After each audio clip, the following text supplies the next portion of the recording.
changer vers l'éditeur VS Code parce que c'est un peu plus pratique avec les choses que je vais faire aujourd'hui. Bon, le cours aujourd'hui sera, je vais faire un petit projet, je pense à une calculatrice pour seulement montrer comment CSS, JavaScript fonctionne avec HTML. On peut aussi voir un peu plus des exemples sur HTML. Donc j'ai une page web HTML, index.html, dans le même projet que j'ai créé avant. Je vais lancer un serveur, ça c'est une extension avec VS Code, ça s'appelle Live Server. Vous pouvez chercher ça dans les extensions de VS Code. Donc quand je le lance, elle va ouvrir une page web, celle-là, qui représente exactement ce que j'ai fait ici. Maintenant, ce que je vais faire, je vais avoir le deux dans la même champ. Je prends ça ici. Voilà.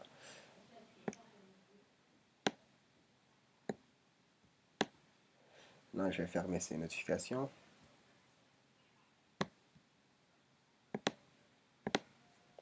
Je vais fermer cette fenêtre. Et maintenant, quand je fais ici bonjour et j'enregistre, ça change automatiquement. Pourquoi c'est pas encore changé? Live reload is not possible without body or head attack. Yeah. Ok. So, on va faire un petit exemple.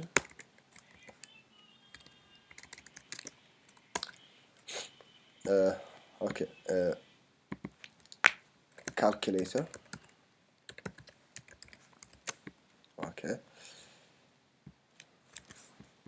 Voilà, calculator. Ok, je vais avoir ici un formulaire.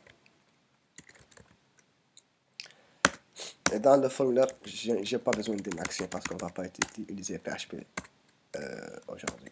On peut même remplacer form par div. Ok. Mais on va travailler sur les normes aujourd'hui, à ce moment. Je vais avoir une input type text, type number, name A. Ce que je veux, c'est quoi? Je vais avoir celle-là, je vais avoir un emplacement où je peux créer une valeur, un autre emplacement pour choisir une opération, et un autre pour choisir une autre valeur, et un bouton pour faire le calcul. Et je veux avoir comme message le résultat de mon opération. Ok? Ok. Le type, déterminer le type de formulaire, par exemple ici, parce que c'est type number, je ne veux pas écrire texte. Si je l'écris, ça ne va pas être validé. Ok? Enter a number. Maintenant, quand je fais 1, 2, 3, ça va marcher. Ok? Ok. Je vais avoir un autre input. Cette fois-ci de type texte. Pour que l'utilisateur insère l'opération. Type O. Je vais d'abord dire c'est quoi l'importance d'un ID à ce moment. Parce qu'on va l'utiliser. Type number. Name B. ID B. Ok. Je vais avoir un bouton. Ok. Type button. Calculer.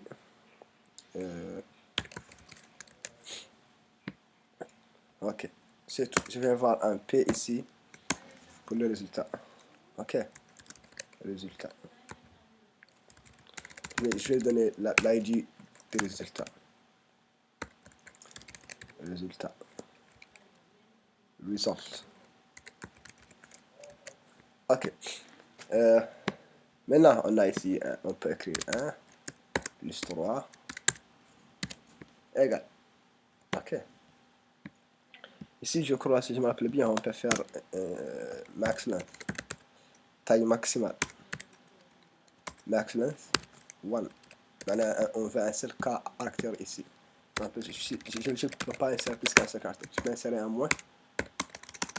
Un moins. Je peux insérer un plus. Je peux pas insérer plusieurs. Ok. Ok. Maintenant, on va parler du CSS et JavaScript un peu. Je vais appeler un fichier Il n'existe pas encore, mais je vais l'appeler link CSS. Je vais créer un fichier qui s'appelle style.css. Je vais aussi appeler un script. Script.javascript. Ok, on a déjà vu ça, c'est pour appeler un fichier CSS externe. Mais celle-ci est nouveau. Par exemple ici, je peux faire, on a deux types de scripts. On peut avoir un code JavaScript directement dans l'HTML. Par exemple, je fais ici alerte. Bonjour. Elle va nous dire bonjour. Ça là. Ok. Je peux faire un console log. Console.log. Bonjour. Et la console, c'est ce qu'on voit ici. Je vais le montrer. On clique à droite, c'est n'importe où sur la page web. On ouvre l'inspecteur.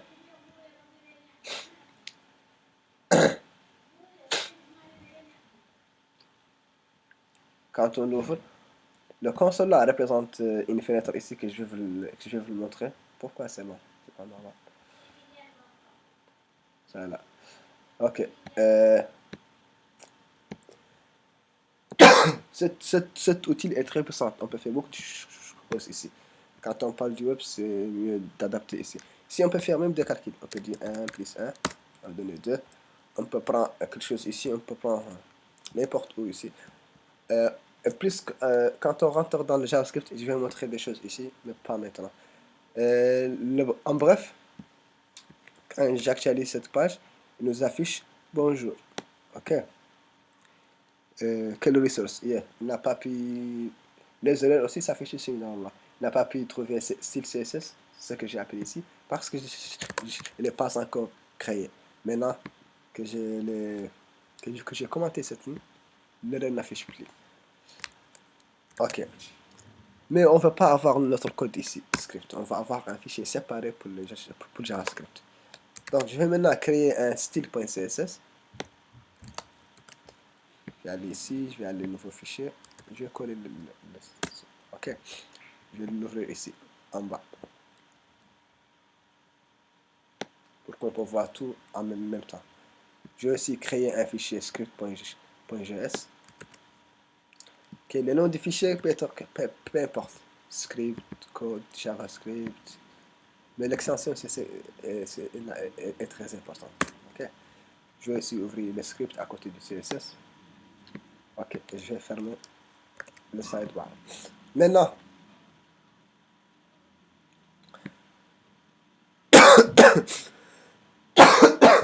excusez-moi. Ok, je crois que ça c'est tout pour l'HTML. Ok, j'ai des metadata, ça ne sont pas très importants. Ok, j'ai les titres, j'ai appelé mon style, j'ai créé le formulaire, et j'ai appelé mon JavaScript. Ok, maintenant, le JavaScript peut être appelé n'importe où. On peut appeler ça ici. Mais c'est une convention de l'avoir en bas. Après, toutes les éléments HTML sont chargés. Parce que si on le fait ici, en haut, ça va marcher. Mais il y aura des erreurs, il y aura des cas où il ne marchera pas. Par exemple, si on veut manipuler un élément, cet élément input par JavaScript, le JavaScript s'était chargé avant l'élément. Et peut-être le JavaScript ne va pas trouver l'élément parce qu'il n'est pas encore chargé. Donc, pour éviter les erreurs, on met le script en bas. Ok. Il y a des scripts aussi qui viennent en haut. Il y a des cas pour les deux. Ok. En bref, on va commencer par le CSS. Ok. On dit qu'on peut styler un élément HTML par trois choses. Soit son nom, soit un nom de classe, soit un nom d'ID. On a dit que plusieurs éléments peuvent avoir le même nom de classe, mais on ne doit pas avoir plusieurs éléments qui ont le même ID. Ok. Ici, je ne vais pas utiliser les classes parce que j'ai pas beaucoup de code. Je vais utiliser seulement les noms des globalisés eux-mêmes. Ok. Et aussi, je ne sais pas est-ce que j'ai parlé de ça dans les vidéos passées. Quand je mets pas type button, cet bouton va causer de l'envoi du formulaire. Ok, quand je le clique, tout est renvoyé. Mais quand je dis ça, c'est un bouton, ne renvoie pas le code, il ne va pas l'envoyer. Maintenant, rien ne peut passer. Quand j'ai un valeur ici, ça va pas être envoyé. Ok, ok, on va travailler d'abord sur le style. Okay, je vais commencer par le body. Le body, c'est le corps de la page. La margin, je vais expliquer c'est quoi ça. Et le padding.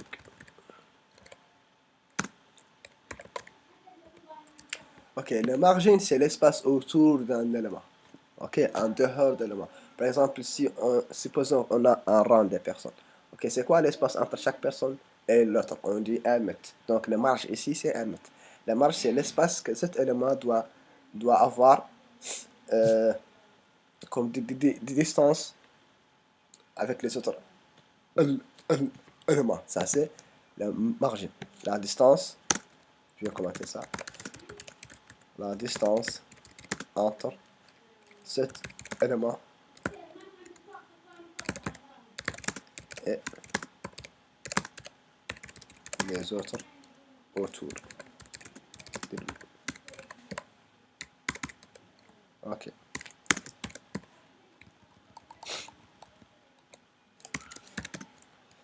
Le padding, c'est la distance entre le contour, les bordures et le contenu. Le contenu. Par exemple, je vais montrer ça avec, je vais dire un border, 1 pixel, solid, black. Je vais pas fermer le commentaire ici.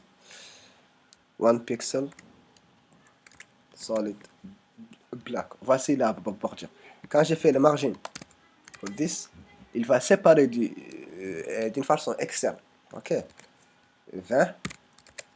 Il va séparer le body, c'est le rectangle. Ok. Il va être séparé de le monde extérieur de cette valeur.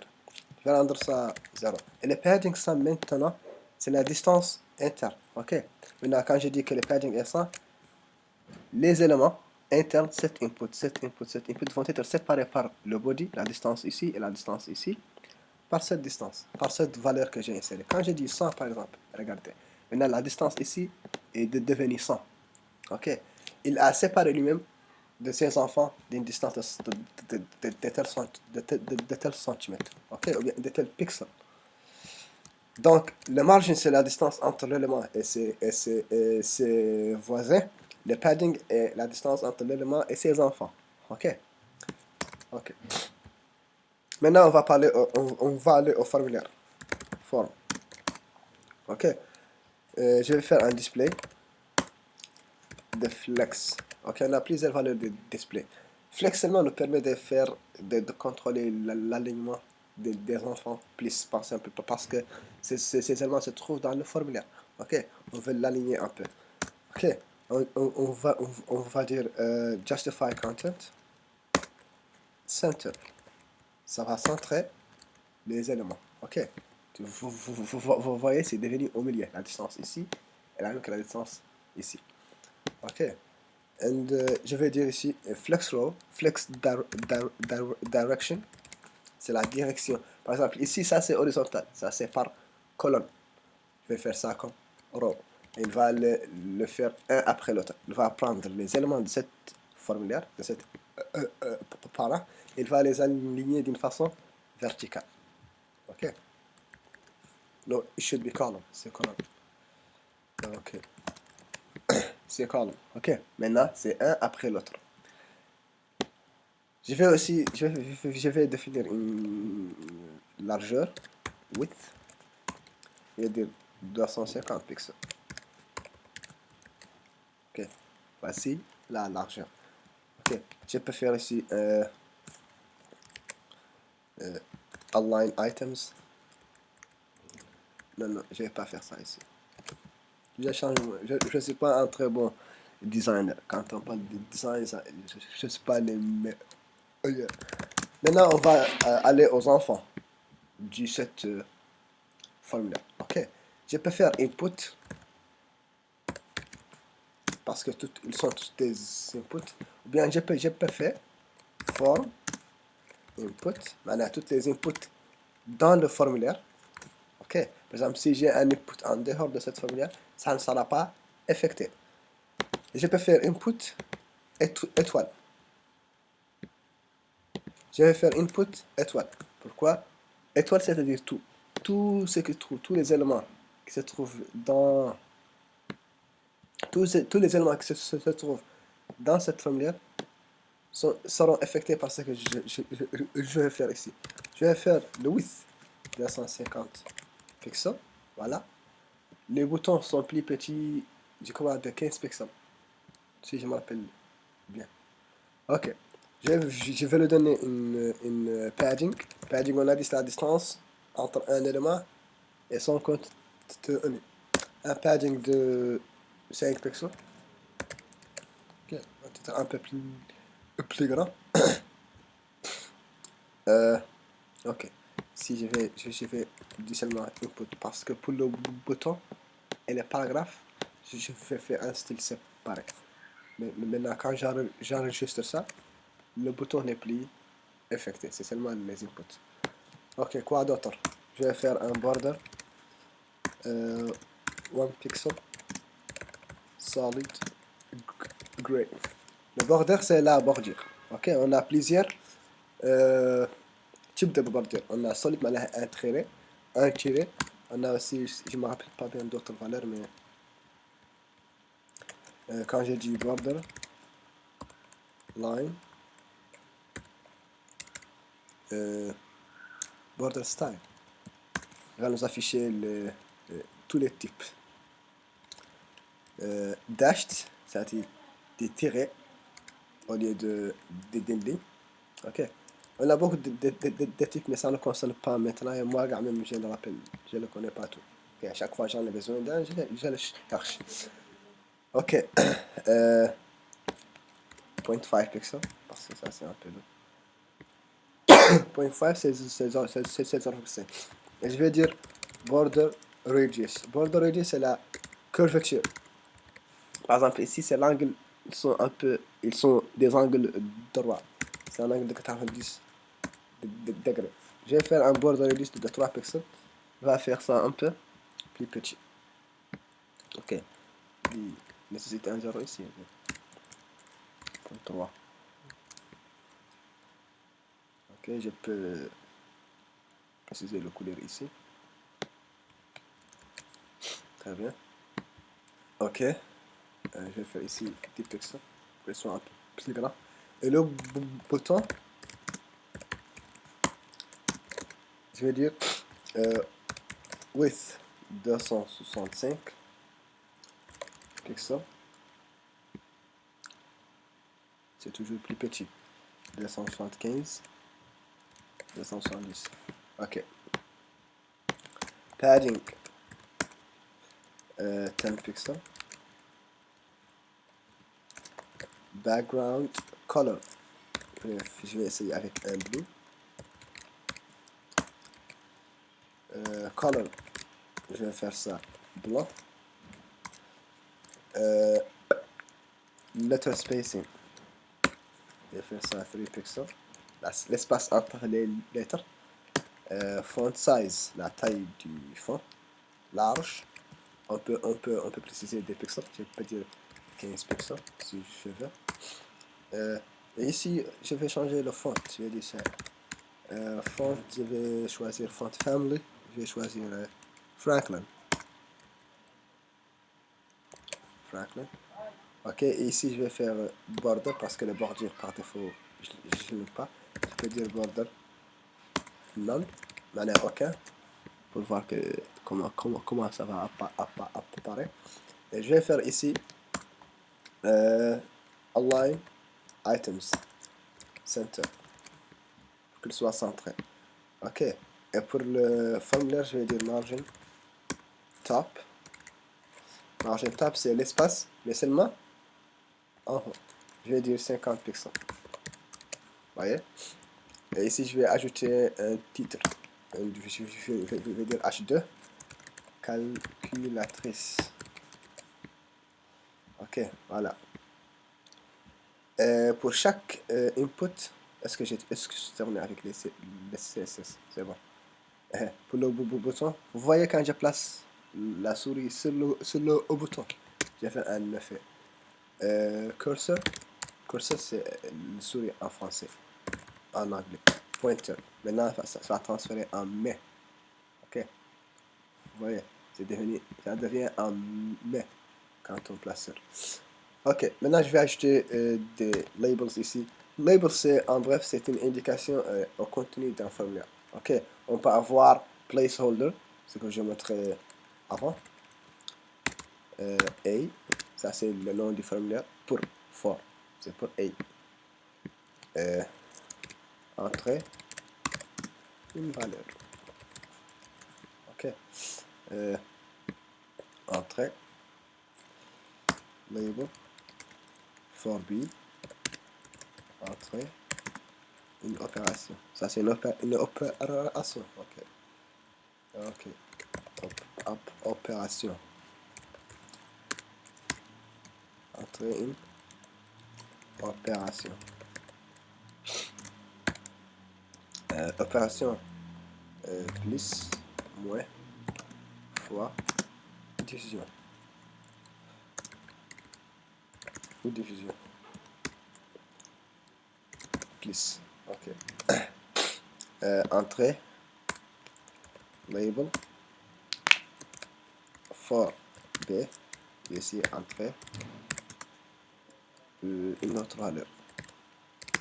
Une autre valeur. Ok.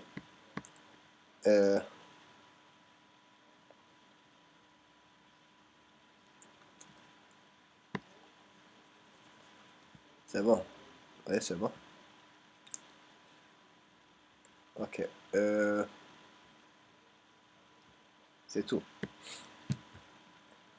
Ok, maintenant on va aller au JavaScript. Je crois ça c'est acceptable. Ok, maintenant qu'est-ce que je vais jouer quand je clique sur ce bouton? Quelque chose passe. Ok. Pour les éléments, on peut avoir une chose qui s'appelle onClick. OnClick, c'est-à-dire quand on clique. Ça c'est un event, ça c'est un événement JavaScript. Ok. Ce qui vient ici doit être un code JavaScript ou bien une fonction JavaScript. Par exemple, je peux dire ici alerte.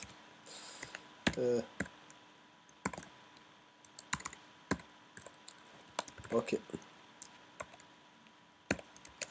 Maintenant, quand je clique, alerte. Ok. On peut avoir quand même une fonction JavaScript. C'est ce que je vais faire ici. Je vais faire une fonction qui s'appelle calculer. Ok. Cette fonction-là doit être créée où? Dans le script. Calculer.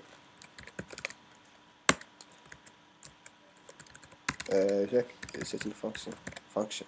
Ok. Nom de fonction. Calculer. Prendre des paramètres. Non. Je vais faire ici un console. Console.log calcul en cours. Et maintenant, quand je le clique, on aura ici calcul en cours. Donc maintenant, le fichier script c'est appelé correctement. Le code marche très bien. Maintenant, on peut faire le calcul. Maintenant, qu'est-ce qu'on veut? On veut prendre ce que l'utilisateur écrit ici. Et ici, et ici. Je vais vous montrer une chose ici sur la console. On a quelque chose qui s'appelle document. Document représente tous les documents, toute la page web. Ok. Maintenant, c'est tout ça. Dans ce document, on a la page web, on a tout le code. Voici tout le code. Ok. Maintenant, comment peut-on accéder à un élément web? On fait document et on fait get element. On peut prendre get element, c'est récupérer un élément. On peut récupérer un élément par son nom, par son nom de balise, par nom de classe ou bien nom de l'ID. Parce qu'on a donné ici un ID et l'ID c'est unique, on est sûr de récupérer cet élément désolé, parce qu'il y a un seul élément qui a cet ID, l'ID A. Donc quand je dis ici get élément by ID A par exemple, il va me récupérer cet élément. Maintenant j'ai accès à certaines choses, par exemple ici quand je vais 123 30 1233, ici je peux faire document point value, ça me va me retourner la valeur, ce qui est dedans cet input, parce que c'est un input, les inputs ont des valeurs. Ok, 1 2 3 4, 1 2 3 1 2 3 3. On peut prendre ici cet H1 par exemple, cet H1 c'était H1 ou H2. On peut dire document dot get element by tag name H2 dot inner HTML. C'est quoi ça?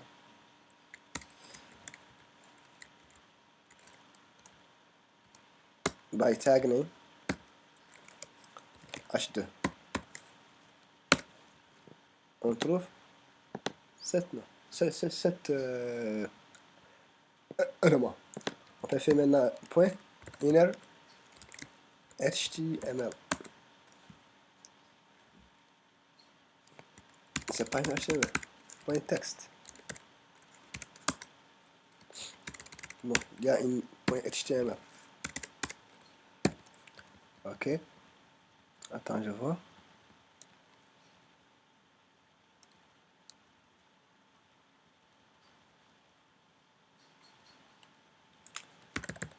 Inner text.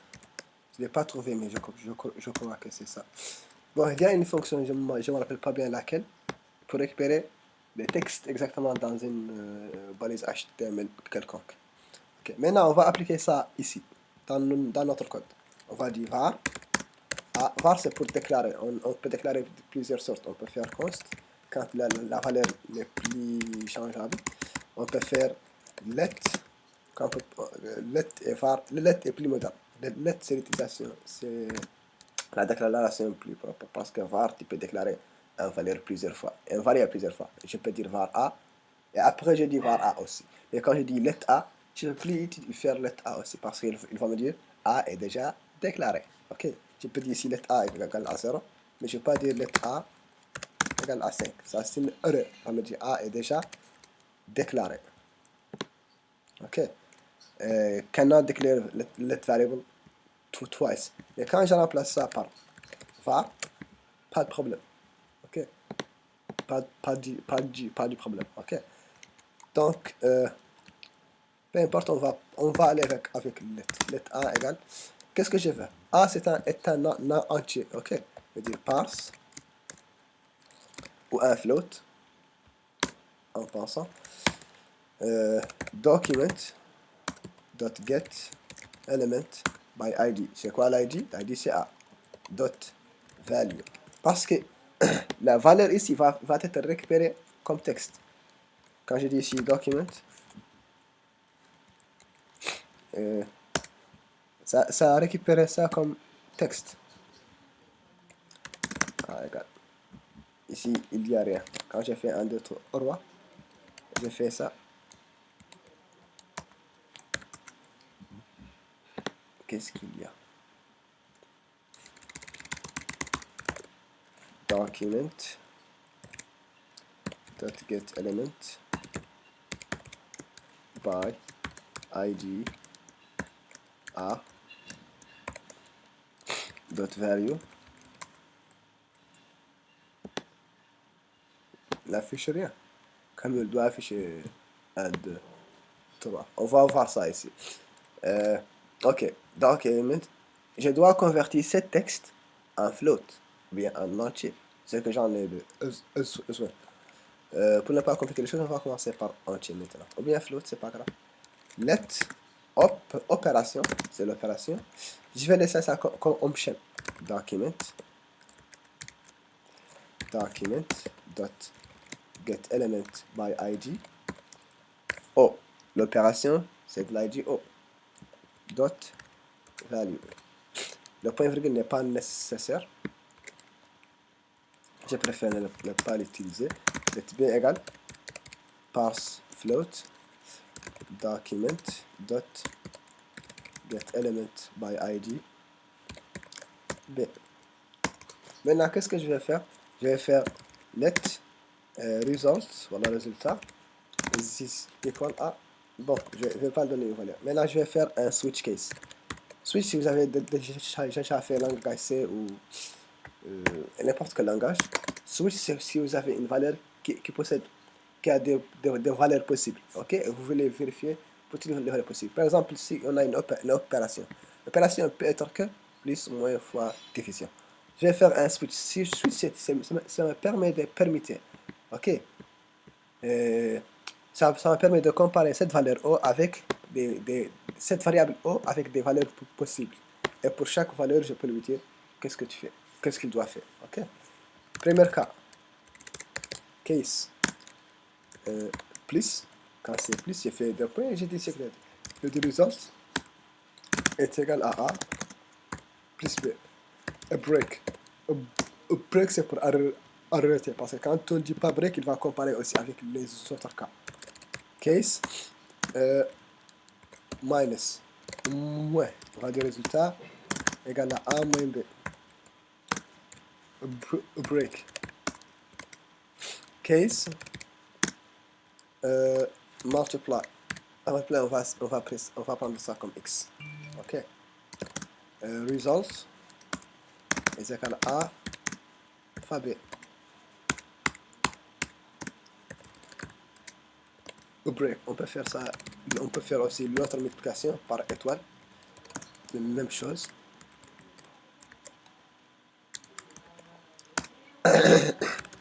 Case. Ah! جايتكم حل شوي. Division. Division, maintenant on va faire attention. Result égal. Maintenant on va faire une condition.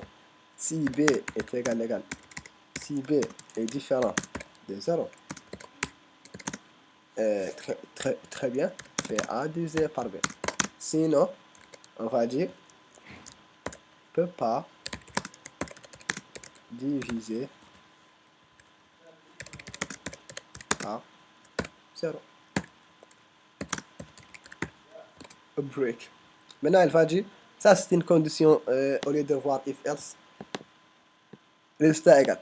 Maintenant, il va trouver une condition. Il expectait une valeur, il attendait une valeur. Maintenant, il a trouvé une condition. Il va attendre maintenant la réponse de cette condition. Et ce qu'il va donner. Si A est différent de 0, il va prendre A divisé par 2.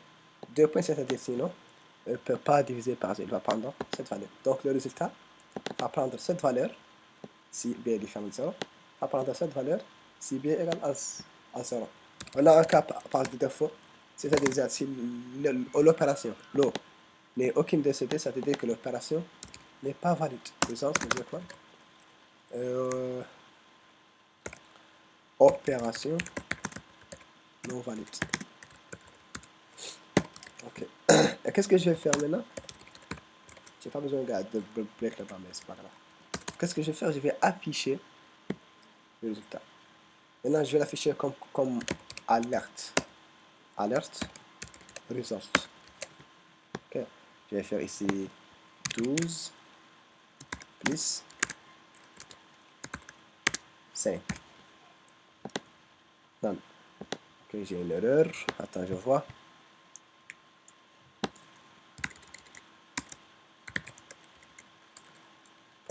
C'est pas ça, mais je vais essayer.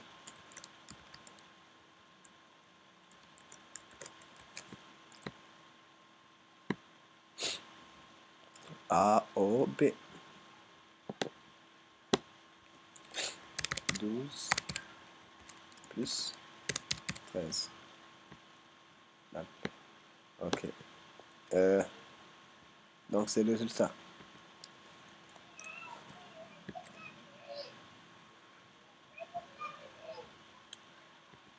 A moins B. Ok, je vais faire ici console log. Le résultat.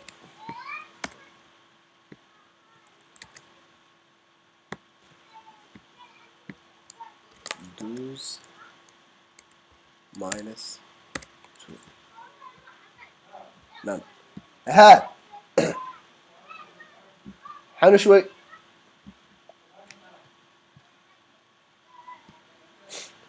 Ok, j'ai une erreur ici, apparemment.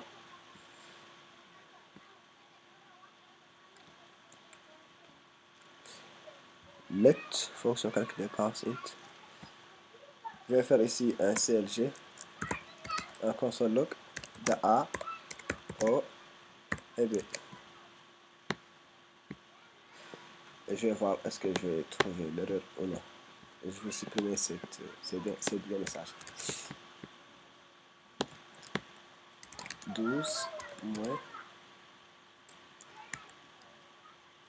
2. Ah, c'est le B qui n'est pas pris. Eh, dot value. J'ai oublié ici point value. Point value. C'est ça. Donc ici, je peux faire console log results.